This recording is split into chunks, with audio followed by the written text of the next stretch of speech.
Hi, masterpiece makers. Welcome to our show. And please help me welcome Gladys. Hi, Gladys. Hi. Hi, Norb. Hi, everyone. Gladys, it's so good to have you on the show. And you are the Maternal Mental Wellness Consultant of Glory Reborn. And before you say anything, guys, we did an episode with the founder of Glory Reborn in our previous season. So you go check that out so that you get to know more about this organization. And I decided that we will get Gladys on board the show because she is very specific into tackling about mental health issues, specifically with moms. But Gladys, can you please give us an overview and a background on what you do as a maternal mental wellness consultant? All right. So at Glory Reborn, we're a line in maternity clinic. So we serve moms and babies and their families. And as a maternal mental wellness consultant, I help draft the policy for maternal mental wellness in our clinic and make sure that the programs that we do for maternal wellness is aligned to our values as an organization. So we are faith based. So we don't just take care of the mental health of the moms, we also look into the spiritual health of the moms, and I make sure that it's culturally relevant and practical for every mom that comes into our care. Wow, that's very interesting. And I would ask more into that a little bit later. But I am just curious what fuels your passion for supporting moms and what inspires you to stay committed in this cause? Well, what really fuels my passion is being a mom. Being a mom has just changed my life and has just changed everything about me. And because I receive support for my Mm. journey in motherhood, I also want to share that support to other moms. Okay, I think that's a very very good point, and I know like moms are like the superhumans. As you do a lot of things and you juggle a lot of things and wear different hats. But like for you personally, how was your transition from being a single person to becoming married to becoming a mom, and how did motherhood change you? Wow. Where do I start? So, my journey to becoming a mom was really a process of refinement. And Hmm. to be honest with you, I went through an actual identity crisis. It was just unexpected. But you know what? There's actually a term for it.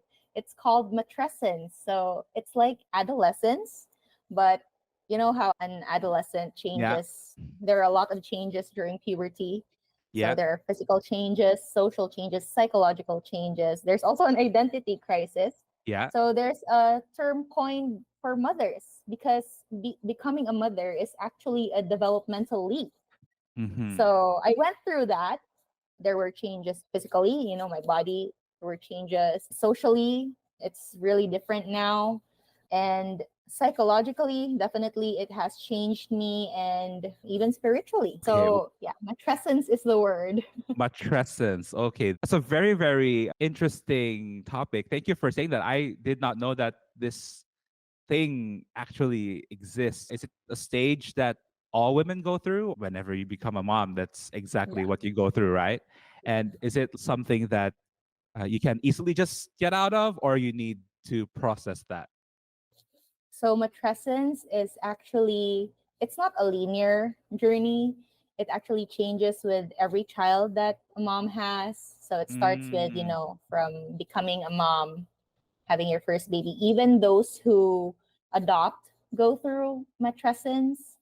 And as you have another baby and another, and in fact, it is said that it's a lifetime. wow, that's very, very interesting and insightful. Thank you for that. And I mean, you said a while ago that really motherhood changed your whole uh like personality or your character.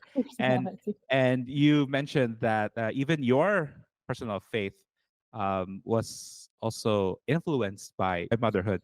But how does an individual's faith or spirituality influence their mental health? Well, it's really a big part of it because, spirituality is really, it's very innate. Our faith is very innate. And especially for Filipinos like myself, it's embedded in our psyche, like in our persona as a person. So spirituality impacts the way we think and the way we cope with life's problems and challenges. Mm-hmm. So, yeah, spirituality really plays a big part in a person's mental health. Wow.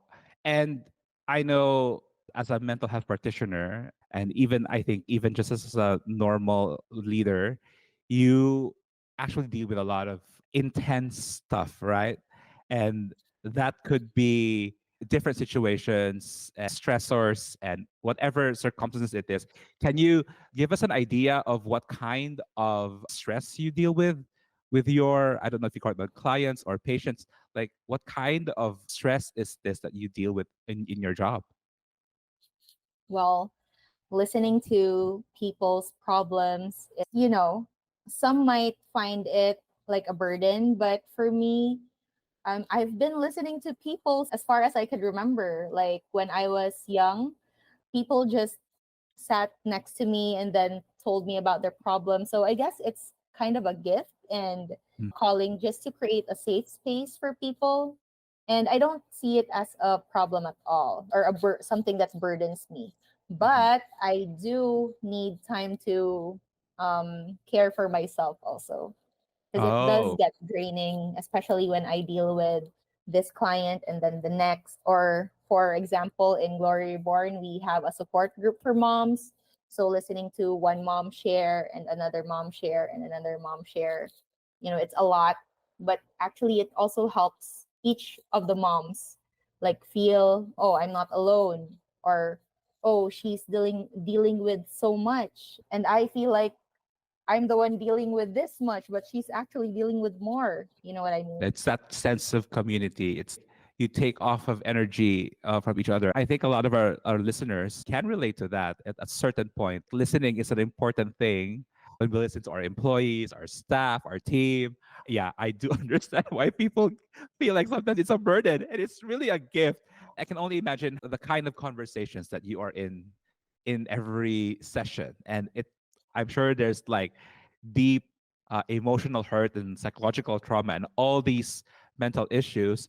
But as a mental health professional, how do you avoid feeling overwhelmed by your clients' challenges as you deal with it every day? Well, the first thing that I really do is I really pray. I really take time to just quiet down and have a one on one with the Lord.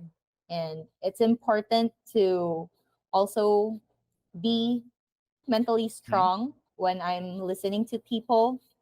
And being in this profession, we really need to be mentally strong. So that's why I really cling on to my faith. I think, like, without God, I don't know where I'd be. I probably would, run away from a session or something. Firstly, I really turn to my faith. And secondly, I really carve out time to care for my exercise really helps. Hmm. And just having support also with myself. For example, I also know when I would need counseling myself. Oh, So, yeah, so it's like who counsels the counselor? So I yeah, a lot. also take, So you also go through your own counseling. I, yes. okay, okay. So you said like you have a support group, you do counseling, and you really anchor your faith on. I mean, you go back to that, but I cannot imagine how you guys really do it because you have to be empathic in all those conversations. So, can't you get out of that feeling? Like, do you carry these things when you go home? You know, when things are really intense and heavy, can you just like let it go like that? Well, I would say that it comes with practice. I could remember at the start of when I started with mental health in the mental health advocacy already. It's been years. I started out as a school guidance counselor. It takes practice. Like, I remember when I had sessions with clients, with students at that time, and teachers also. Like right after I clock out, I really felt the need to just work out and just have an outlet for it. And my outlet was Mhm. really working out, lifting and doing high intensity workouts. And sometimes yoga exercises. So I really had to have that outlet. And as years went by in my practice, I already knew how to handle it. I just tell myself that I'm not the one solving people's problems, but Mhm. I empower them to solve their own problems. Like as a mental health advocate, I also believe in the person's capability to cope with the Mm. challenges they are facing. So in a way that also helps me ground myself now, oh, I'm not Superman. I'm not here to carry that person's burden for them or solve their problems. Instead, I guide them and believe in their own capabilities. And of course, pray to God, that the Holy Spirit will really be upon that person. It just takes a lot of prayer also. Wow, wow. That's actually beautiful. Do you feel called to build something incredible, but self doubt is holding you back? Do you have a God given vision burning inside you, but are unsure if you're truly on the right path? Well, stop feeling stuck and join the Masterpiece Kingdom Brand's free online course, The 7 Signs You Are a Kingdom Brand. Discover the key traits of a kingdom brand and gain the clarity and confidence you need to pursue your God sized dream. This on demand course will provide you with a 10-part video series exploring a 7 sign checklist that will clear the confusion, ignite your inspiration, and ease your anxieties. We understand the fear that comes with taking that leap of faith, so you don't have to walk this path alone. You can finally break free from feeling stuck and embark on the incredible journey that awaits you. Visit www.masterpiecebrands.com and sign up for the free 7 Signs You Are a Kingdom Brand online course today. Gladys, a lot of our listeners are brand leaders and entrepreneurs, and a lot of them are also moms who are really like juggling and portraying many many roles. And I'm sure you deal with this every day on a personal level on a different scale. But I know the normal entrepreneur also has this struggle of trying to keep it all together. When you own the business, you almost like want to put a front and you put on like a face that you have it all in control. You're totally okay. But in reality, there's like a mental breakdown at the back of your You're mind because overwhelmed. Yeah. it's overwhelming, right? You have to think about your payroll, your people, and all these things. So as someone who's really an advocate of mental health, and I know you also have managed a few businesses, can you share some practical tips on how to maintain mental well-being, especially during high stress moments? Mm. So, yeah, like I would say if people ask me, how do you do it? I just say, I'm just winging it. But really, I have some practical tips for our listeners. The first one would really be carve out time for self care. This one is pretty hard, especially like we're bombarded with so many things, business, sidelines, and home and relationships for moms. It's also the children, but we really have to carve out time for self care. Oh. This is a bit challenging, but loving ourselves requires efforts. Just like, how we put an effort in our relationships, right? So love Mm, others as you love yourself. So this also requires effort. And another would be present. We're always, as moms or maybe as entrepreneurs, we're always thinking of the next thing and then the next. And then mm, we fail to see what's there in front of us right now. And mhm, it's quite valid because, we want to be ready. We want to plan ahead. But, being present, just for example, taking that time to sip your cup of coffee. A lot of times we just sip and then work, work, work. But have we taken time to actually just savor how it tastes in our tongue? That's a mindfulness technique, by the way. oh wow, Yeah. okay, So I'm gonna drink my coffee very very slow. yes, like just feel how it feels in your tongue and just sense how it goes to your throat and the senses that you're feeling at that moment, the stuff that you hear as the coffee touches your lips, being present like that. It's a Mm, mindfulness mhm, practice mhm, and that helps ground us. And lastly, maybe it's really support. We can't do it alone. We can't Mm. do it alone. So really find your support network, the people you trust, delegate tasks when you can, and trust others that, they can be a good support system to us. I love that. I love that. First, carve time out for yourself, whatever that looks like for you, right? I just hope you don't stress eat, but whatever it looks like, but like carving time for yourself. And then the second thing was Present. be present and you Mhm. being mindful of what is going on, and then Yeah. having a support system, and you finding your people. And yeah, it seems pretty simple, but I'm sure when your schedule is full, you can also easily slip away, right, with these things. Yes, yes. Wow. It's easier said than done. Absolutely, absolutely. I think our audience and our listeners will be excited now to think about how to actually love yourself. That's a very, very, very good point. That is, now you told us like some strategies on how to like, you know, maintain, keep that in our head, especially in high stress levels. But like, based on your experience as well, what are the signs that you can see that one really has a positive mental attitude towards life? I would say that you are mentally healthy, you're mentally well, you have mental health when you're able to serve the community well, Mm. and you're able to show up, Mm. and you're able to create an impact, however that looks like. Like for me, I'm there with my kids and I'm seeing them grow and seeing them well. So that's like an indicator for me that, I'm still able to serve them. Okay, That's a that's good indicator for me that I have mental health. wow. That's really, really true. I also believe that when you have a good mental health, your productivity is also in a good shape, right? Your brain's probably not all over the place. You're able to focus. Mhm. And I think I really love that mindfulness. We miss the small things. I mean, I sometimes get distracted and see like, oh, it's such a beautiful design of a cup. Like I've thought of these things. And you're right, it grounds you.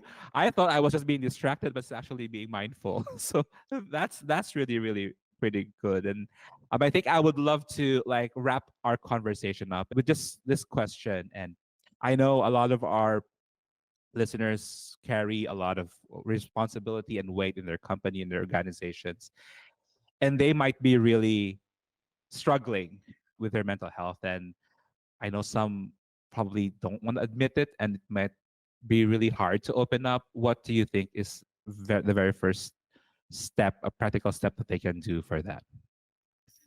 Well, I think a very practical step is really admit that it's okay to ask for help and that we cannot do it alone. We're not meant to do this alone. God gave us community, God created us to be with others. So, just go out there, and I think we already know in our hearts that, oh, I need help.